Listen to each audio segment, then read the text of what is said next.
our next speaker, Dr. Shelly Avasthi ma'am, Professor and Head, Department of Emergency Medicine, King George's Medical University, Lucknow.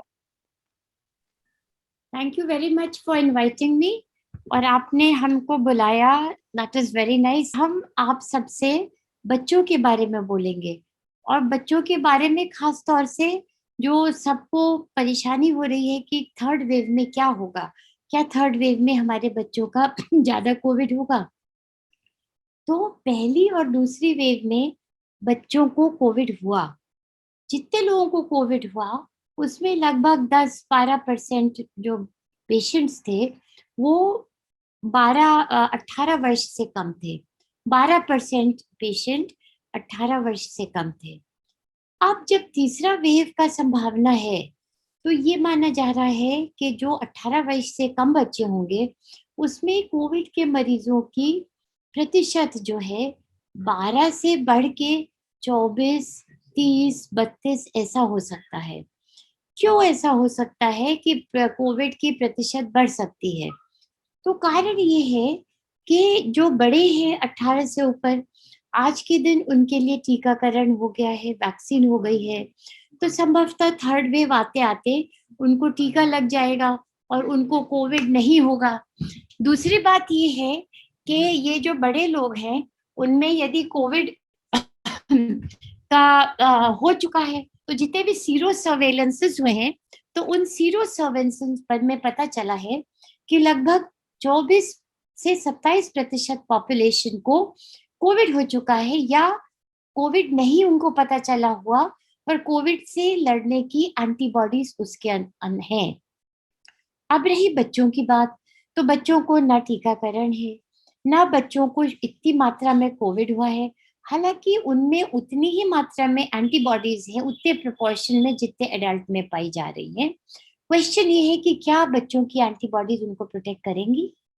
दूसरा question, क्या Covid जो mutate कर रहा है, यदि Covid mutate कर गया तो म्यूटेशन के बाद उसकी इन्फेक्टिविटी कम हो जाएगी, ज्यादा हो जाएगी?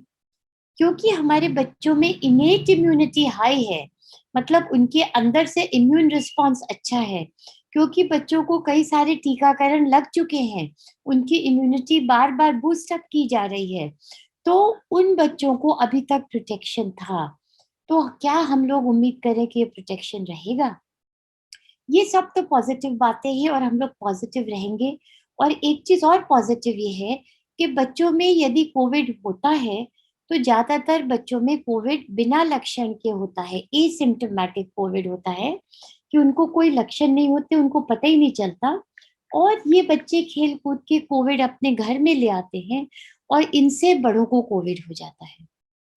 फिर अगर वो एसिम्प्टोमेटिक नहीं रहे तो उनको हल्का सा नजला होगा, जुकाम होगा, नजला जुकाम या पेट खराब होगा या खांसी होगी, एक आध दिन आएगी चली जाएगी, किसी को समझ ही नहीं आएगा कोविड हुआ और बच्चा ठीक हो जाएगा। तो अगर आप पूरी स्पेक्ट्रम ऑफ बीमारी लीजिए तो बच्चों में कोविड की बीमारी क्या है कि हम लोग सोचते हैं कि जितने भी बच्चे हैं 18 वर्ष से कम, उसमें लगभग 1% या 2% को कोविड हो सकता है, क्योंकि पहली वेव में भी दूसरी वेव में भी 1.5 से 2% आबादी को कोविड हुआ था। बच्चों को होगा 1 to 2%, इसमें 90% से ज्यादा एसिम्प्टोमेटिक रहेंगे, हमें पता नहीं चलेगा उनको कोविड हुआ। जिनको लक्षण होंगे तो उसमें 95% को माइल्ड लक्षण होंगे, उसमें हमें पता नहीं चलेगा, उसमें हॉस्पिटल जाने की जरूरत नहीं पड़ेगी। और जो बच्चे 5% हैं उसमें हॉस्पिटल ले जाने की जरूरत पड़ सकती है। तो अब हम सोचें कि जिनको माइल्ड लक्षण है, जुकाम है, खांसी है, पेट खराब है, उनको हम कैसी देखभाल करें? तो उनकी देखभाल के लिए हम कहते हैं उनको होम आइसोलेशन हम कराएंगे। होम आइसोलेशन मतलब उस बच्चे को घर में रखेंगे, अपने पेरेंट्स के साथ रखेंगे बच्चे को और उसकी देखभाल करेंगे। उसका टेम्परेचर है तो उसको पैरासीटामोल देंगे, उसको हाइड्रेशन अच्छा रखेंगे, उसको पानी या तरल पदार्थ ज्यादा पिलाएंगे। पेट खराब है, डायरिया हो रहा है तो ओआरएस पिलाएंगे बच्चे को। और इसके अलावा कोई और चीज की आवश्यकता बच्चे को नहीं है। आप दिन में 1 या 2 बार पल्स ऑक्सीमेट्री से उसका ऑक्सीजन सैचुरेशन दोनों हाथ की उंगलियों में नाप लीजिए। कभी एक हाथ में गलत हो सकता है क्योंकि उंगलियां छोटी है अगर छोटे बच्चे की, तो दूसरे हाथ पे नाप लीजिए, अंगूठे पे भी नाप सकते हैं या पैर के अंगूठे पे भी आप नाप सकते हैं। और छोटे बच्चों में कान में यहाँ पे भी लगा के नापा जा सकता है। तो ये आप करके आश्वस्त रहिए कि आपका बच्चा ठीक हो जाएगा। अगर माता पिता को टीका नहीं लगा है तो आप अपनी देखभाल भी करिए।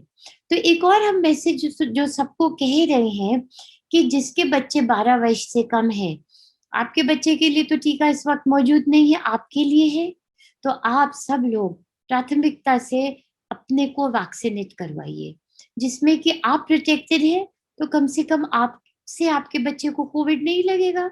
और यदि आपका बच्चा कोविड लेके आया है तो आपको आपके बच्चे से नहीं लगेगा कोविड। तो प्लीज प्रायोरिटी में अपने को वैक्सीनेट करिए। फिर यदि बच्चे को मॉडरेट कोविड है या सिवियर कोविड है तो उसके हम क्या लक्षण समझेंगे अगर मॉडरेट सिवियर कोविड है। तो मॉडरेट सिवियर कोविड के लक्षण बड़े सिंपल हैं कि बच्चे का बुखार नहीं उतर रहा या बच्चे का बुखार बढ़ते ही चला जा रहा, तीसरे दिन के बाद बुखार कम होना चाहिए, तो 102 या उससे ज्यादा बुखार है, पैरासिटामोल देने के बाद भी बुखार नहीं उतर रहा, उसका उतरता है, थोड़ी देर उतरता है फिर चढ़ जाता है, तो फिर ये तो प्रॉब्लम है, ये मॉडरेट कोविड हो सकता है। फिर क्या है बच्चे को ये हो सकता है कि जैसे पहले वाले डॉक्टर साहब लोग कहते रहे सांस तेज चलने लगी, तो बच्चों में क्या है कि हमारी एज स्पेसिफिक सांस तेज चलती है। यदि बच्चा 1 वर्ष से कम है और उसके 50 सांसें चल रही हैं 1 मिनट में उससे ज्यादा, तो बच्चे को फास्ट ब्रीदिंग है। बच्चे की आयु 1 वर्ष से 5 वर्ष है, तो यदि 40 से ज्यादा बार सांस ले रहा है तो फास्ट ब्रीदिंग है।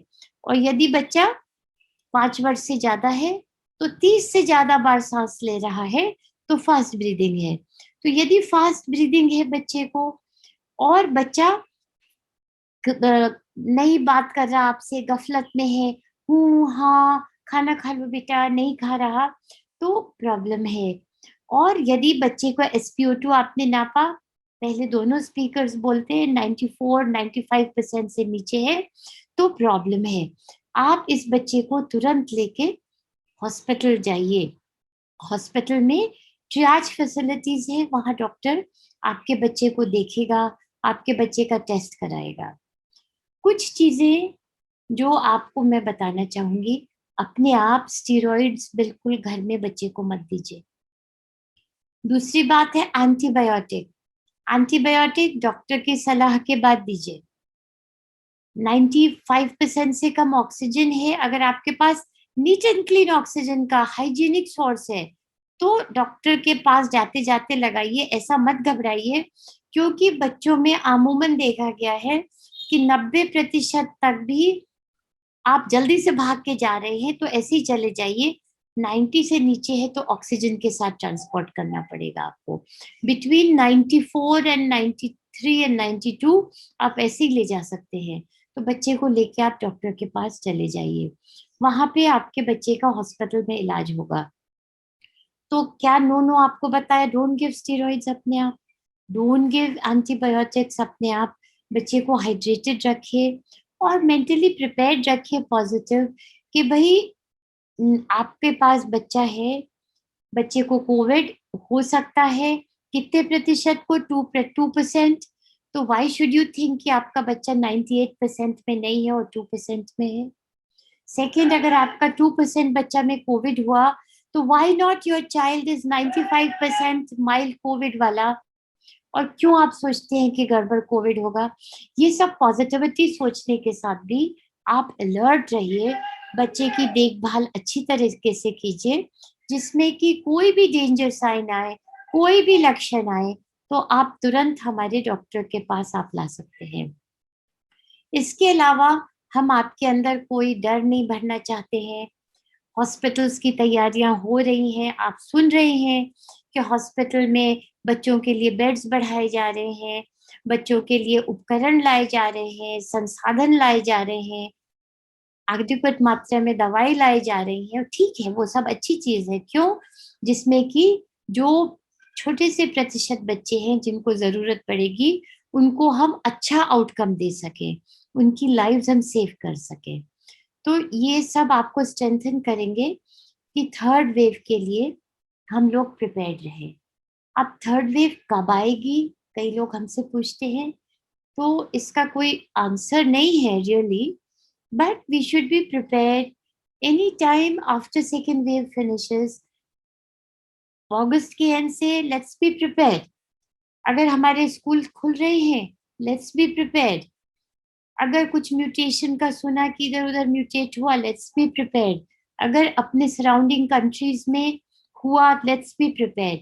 एंड वी ऑल्सो नो कि शहर और स्टेट्स में अलग अलग पीकिंग हो रही है, अलग अलग टाइम पे वेव्स आ रहे हैं। तो दिल्ली में क्या हो रहा है उसका ख्याल रखना चाहिए, साउथ इंडिया में क्या हो रहा है उसका ख्याल रखना चाहिए, so that we are alert and prepared about our children. एक चीज और हमसे अभी कोई पूछ रही थी आपके बोलने के पहले कि बच्चों को हम कैसे घर में ऑक्यूपाइड रखें। तो आई थॉट इट्स इम्पोर्टेंट आप सबको बताएं कि जैसे हम लोग घर को क्लीन करते हैं, घर में कुकिंग करते हैं, बच्चे का होमवर्क कराते हैं, तो अब हमारी एक्सटेंडेड रिस्पॉन्सिबिलिटी है बच्चे को मेंटली एंगेज रखें ऐसी एक्टिविटीज में जिसमें कि उसका मेंटल स्टेटस हेल्दी रहे, जो उसका period of maximum mental growth and receptivity है, उस पीरियड को क्रिएटिवली हम उपयोग करें, जिसमें कि बच्चे की क्रिएटिविटी बढ़े लॉकडाउन में, और वो पॉजिटिव हैबिट्स लेके लॉकडाउन के बाहर हेल्दी निकले आफ्टर द लॉकडाउन। तो इसी थोड़े से शब्दों के साथ, एक पॉजिटिव नोट के साथ हम एंड कर रहे हैं। Thank you.